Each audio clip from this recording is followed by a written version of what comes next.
Let's remind you of the poll, see where that thing's standing. Whoa! Look at that. All it took was a win over Kentucky, and the positive Pete's of the world have come out. So 10-2 is what the majority are now saying. 38% say 10-2, 32% say 9-3, 27% say 8-4, only 3% say 7-5. Is that Bob's? You got his phone? Yeah. That's it. But you've got what, 38 and 32, so 70% of the people think you're going to win at least 9 games this year. Okay, finished at least 3-1, maybe 4-0.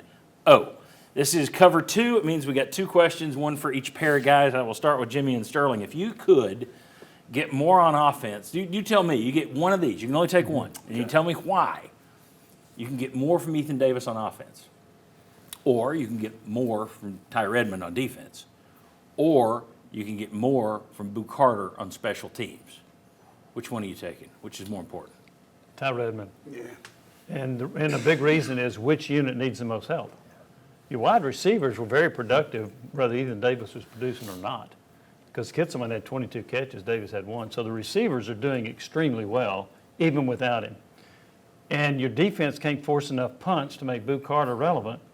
So you've got to have more help on defense. Your secondary is not very good. He's got to step up. He's also got to tackle, too. Yeah. But I think it's Redmond.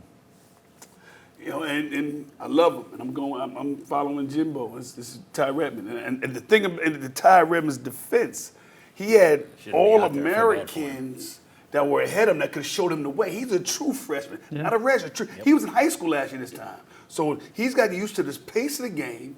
He's an incredible athlete. He'll get better, but no one showed him game time adjustments at that hard position of corner. And I think once we do get more out of him, which is going to happen, oh, baby, I think defense goes up 3 levels. I think people have to look at him the way they looked at Darnell Wright. When he got here, you're like, well, he's overrated. And then he got better every single year and wound up being, I don't know if he'll be a first-round draft pick, Ty Redmond. I hope he will. But certainly you have to improve every year. Go ahead. Lante Taylor. Lante Taylor, that's why I'm going Lante Taylor, At the right Same position. Yeah. Yeah. Now, I will disagree with the two of you because I think the defense is too far gone to save. I go Ethan Davis. I think you need, if you're going to win games 45-44, and I think that's probably what you're facing, then I want more options on offense, especially with a limited receiving core. I get what you're saying. I think that's because it's the obvious. My God. It's the obvious. For a deep thinker, My God. I'm thinking 4D here. You're going 4D. That's right. Yeah. So no, I do think that the defense is. I don't know that one man can make that big of a difference on that defense. It's so bad in the back end. So I'm going to go Ethan Davis because I do think you're going to have to win with offense. So give me more weapons on offense. All right. I like him though. Let's see what we got here. Just tell me there is no question. It's just your thoughts on the offensive line last night. Pass protection was much better than it was against Alabama. Again, who you playing? Mm-hmm.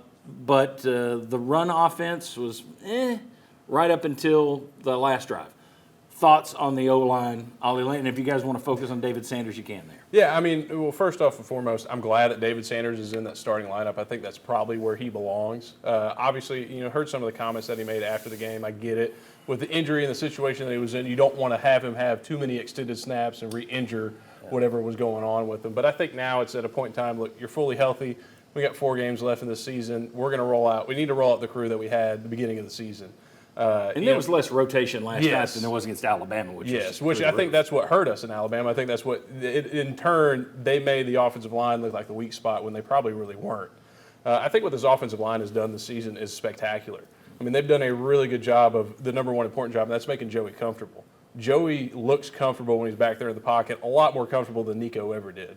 There are a lot of times you can point to situations where Nico versus Joey, Nico would break his feet, break his composure in that pocket a lot faster than Joey will. Joey's okay with feeling everything somewhat kind of collapsing in on him, but still being able to keep his composure to deliver the pass. True sophomore versus a 38-year-old man. Exactly. I mean, he's 24. How old are you? Yeah, 25. So I mean, okay, so practically you're so that makes a difference. It does. It's that maturity and that level of being in the league. You know your offensive line's not always going to give you a perfect pocket to pass out of, but making the most of the opportunity that you have, that's something that this offensive line has given that trust into Joey.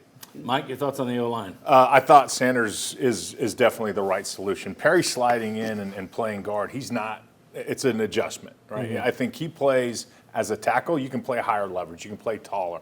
As a guard inside, you got to play leverage. I think he was a little bit soft. When I say soft, you get hit, your foot goes back. That doesn't happen.